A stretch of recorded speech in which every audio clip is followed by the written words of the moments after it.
మనందరికీ బాగా తెలిసిన రైడింగ్ యాప్ ర్యాపిడో ఇటీవల ఈ కంపెనీ రెండు పెద్ద ప్రకటనలను క్యాంపెయిన్లుగా చేస్తుంది. ఒకటి గ్యారంటీడ్ ఆటో, రెండు auto in 5 minutes or get 50 rupees. దీని అర్థం ఏంటంటే 5 నిమిషాల్లో ఆటో వస్తుంది, రాకపోతే 50 రూపాయలు వస్తాయని చెప్పింది. వినడానికి బాగానే ఉంది కదా, కానీ నిజం వేరేలా ఉంది. అసలు నిజం ఏంటంటే ఈ 50 రూపాయలు పరిహారం డబ్బుగా ఇవ్వలేదు, దానికి బదులుగా ర్యాపిడో కాయిన్స్ రూపంలో ఇచ్చారు. అవి కూడా కేవలం బైక్ రైడర్స్ కి మాత్రమే ఉపయోగపడేలా ఇచ్చారు. మరియు ఈ కాయిన్స్ 7 రోజుల్లో ఎక్స్పైర్ అవుతాయి. అయితే ఇక్కడ వినియోగదారుడి స్వేచ్ఛ పరిమితం చేశారు. రెండో క్యాంపెయిన్ లో గ్యారంటీ ర్యాపిడో కంపెనీ ఇస్తున్నట్లు చూపించారు, కానీ అసలు హామీ వ్యక్తిగత డ్రైవర్లు ఇచ్చింది. ఈ కీలకమైన విషయాన్ని చిన్న అక్షరాల్లో దాచిపెట్టారు.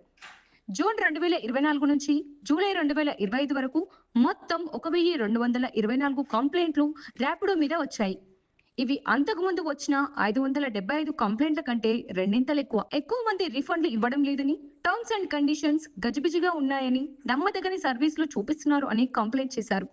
సిసిపిఏ చీఫ్ కమిషనర్ నిధి ఖరే ఇలాంటి మోసపూరిత ప్రకటనలు వినియోగదారుల విశ్వాసాన్ని దెబ్బతీస్తాయి, ఇవి కన్స్యూమర్ ప్రొటెక్షన్ యాక్ట్ 2019 ఉల్లంఘిస్తున్నాయి అని చెప్పారు. మరియు సిసిపిఏ సుమోటోగా తీసుకుని స్వయంగా విచారణ చేపట్టి 10 లక్షల పెనాల్టీ కూడా వేయడం జరిగింది.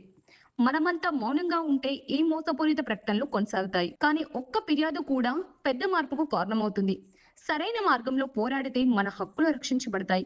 సిసిపిఏలో కంప్లైంట్ చేసి పూర్తి వివరాలు డిస్క్రిప్షన్ లో ఇచ్చాం. మీకు ఇలాంటి సమస్యలు ఎదురైతే ఆలస్యం చేయకుండా వెంటనే ఫిర్యాదు చేయండి. గమనించండి, వినియోగదారుల హక్కులు మీ చేతుల్లోనే ఉన్నాయి.